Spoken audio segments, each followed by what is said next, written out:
I was raised in a mixture of Christianity and the lifestyles of drug addiction, gang violence. It was terrible. The first memory I have of drug use, I was about 5 or 6 years old, and my father had me hold his arm so that he could find a vein with his syringe. And I remember knowing that if I caused him to miss his shot of dope, that I would get backhanded or I would get hit. He loved me in the best that he could love me, but his perception of what a man was tainted by addiction. So I would be torn between being forced to go to church and forced to learn how to pray, forced to be around a fellowship of believers, and then the other side of me was the lifestyle that my dad had me rooted in. Needless to say, I followed in his footsteps. I became an active drug user. I became an active gang member in a city that's nationally known for gang violence. At 14 years old, I was incarcerated. There I became highly active, as far as gang activity. I was released at 16 into a treatment center, which at that time I didn't really understand I had a drug problem. My heavy drug use didn't come till later on. I've spent my life in the grip of addiction, searching for the next drug that could fix my feelings. I was completely hopeless. I was a victim of sexual abuse, physical abuse, mental abuse, psychological abuse. And, that was a hard pill to swallow because I was trying to live up to the image that my father wanted me to be. And so I was constantly in question of who I was. And I was always trying to prove that I was tougher, that I was bigger. And so I spent my life in and out of prison. 2014, I got arrested for my last time. And I had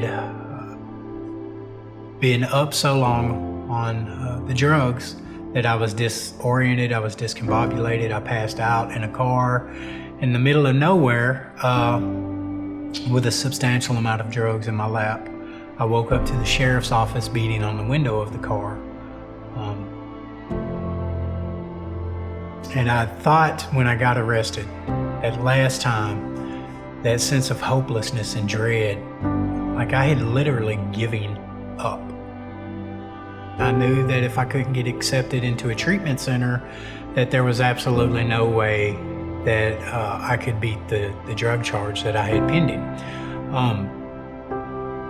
I got accepted into a treatment center, so despite a plethora of self-imposed disadvantages, the fact that I'm a felon, the fact that I'm a person on parole, the fact that I'm a former gang member with a gang file as thick as a kitchen table, the fact that I've spent my life addicted to drugs, the fact that I had went through all these different fires, I had no idea that it was God working, that I would come out of each of those fires a refined version of myself, be the best version that I ever could have been. Today I have an amazing life. I have a wife, a wonderful wife that is my rock. She has truly been a gift from God. I have 2 very awesome children. I've got a life today and I get to live it on purpose. I've went on to become the first felon in the state of Arkansas to work for the state. The governor had to sign off on my background. I've recently formed what we call a peer recovery response team that will be going into the high schools and the colleges, sharing their experience with drug abuse. My church, I think, teaches me the leadership that I need. I'm a leader and point man. I actually get to lead and co-lead with my cousin, Jacob Phillips, which is amazing. So I'm rooted by my family at that church.